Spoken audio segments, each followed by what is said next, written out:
Joan Cartan Hansen. Thank you for joining us for this Dialogue Web Extra. Joining me to continue our discussion about the Idaho Wildlife Summit in Pocatello, Randy Budge and Wendy Green-Low. And joining us here in Boise are Virgil Moore and Steve Adler. Thank you. One of the things you're going to be trying to do essentially is update that 2005 strategic plan. That's correct. That's one of the things you want to try back in 2005. What sort of things came out of that 2005 strategic plan that you think you will see a new difference in 2012? Well, I don't know whether we'll see a whole lot of difference or not. The 2005 plan was based on a fairly broad strategy for all wildlife and their habitats.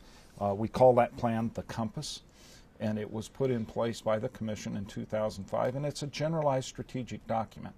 It addresses sportsmen's needs very definitely in terms of what we're going to try to do for the hunted and fished for species. But it also pushes for an enhanced funding mechanism and opportunities for our other non-game species. That pledge was made by a previous director, Cal Gruen, that we would try to find those resources, and simply the change in the economy that occurred in 2008 delayed our discussions on that. So now we're at 2012 from 2005, and we're halfway through this 15-year plan. It's time for us to take a look at this and listen to what we find from the summit, take that information, and then go back for a discussion with the Commission in conjunction with folks participating with all those public processes and see whether there's any adjustments needed here. I believe that the Compass is a very good strategic document. I believe its failure has to do with the fact that everybody had belief that the United States economy was going to roar forward from 2005 and that there would be surpluses available for all kinds of activities. Simply put, that isn't the case today.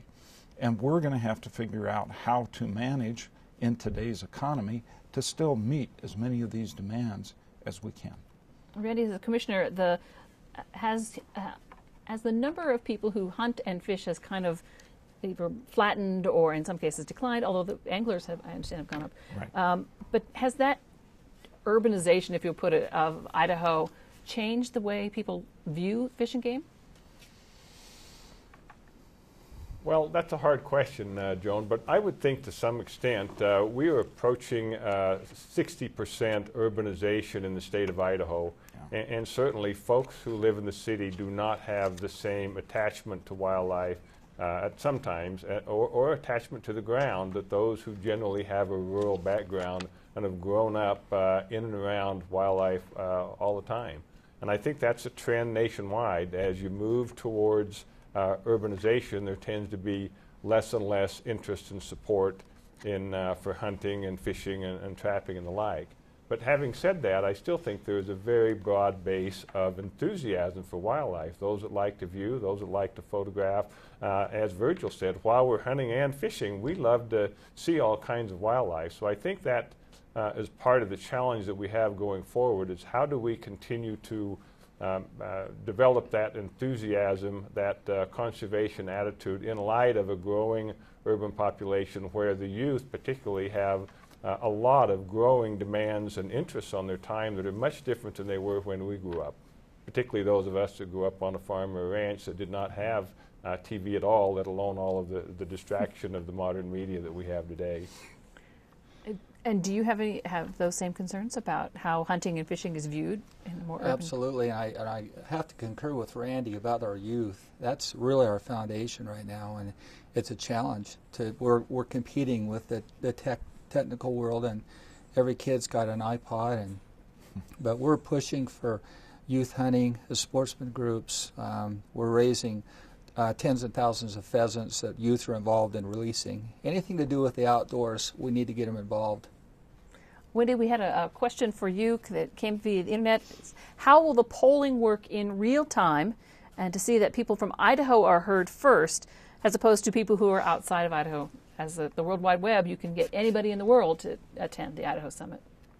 No, I'm not actually, because I'm not an IT person, I'm not exactly sure how we'll be able to do that. I know that we're working on it, but how the polling will work, and I think this discussion just now about people that didn't grow up in Idaho versus people that have lived here all along. I think the polling will give us an opportunity to really test our theories, because when people first log in through the internet polling, we'll be asking them questions like, how old are you, what part of the state are you from, what gender are you, how do you classify yourself, are you a wildlife enthusiast, or are you one of the more standard stakeholders of the department, a hunter, fisherman, or trapper?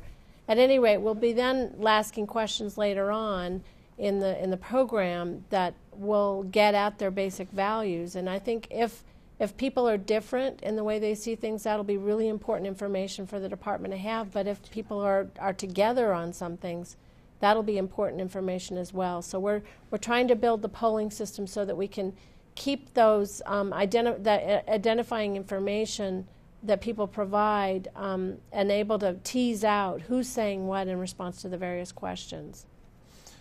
Joan, how can we sort the Idahoans out from the rest of the world?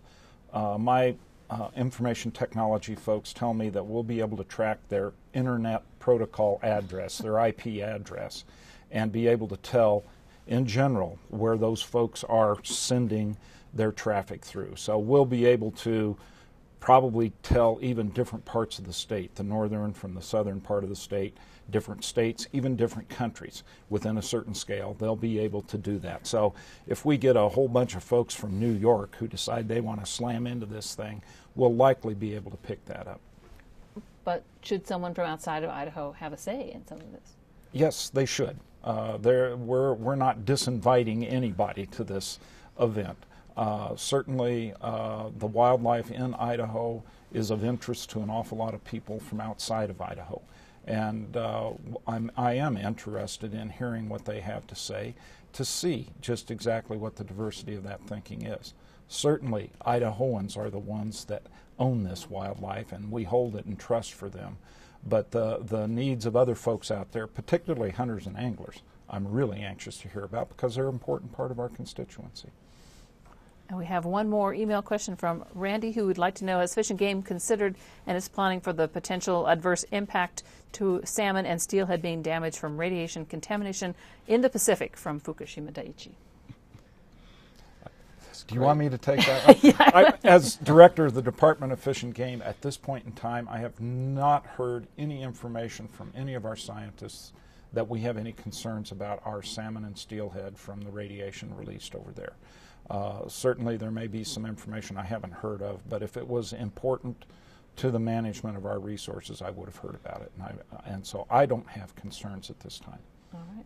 Before we wrap up, I want to put up the graphic one more time. The Idaho Wildlife Summit is the weekend of August 24th to the 26th. Yes. 7 locations statewide. You can go to the website and register. You'll find the link to that on our website, the Dialogue site, or you can go to the Idaho Department of Fish and Game's website. The link for registration is there. I appreciate you so much joining us here in Boise, gentlemen. Thank you. And I appreciate you joining us there in Pocatello. And thank you for tuning in for this Dialogue Web Extra.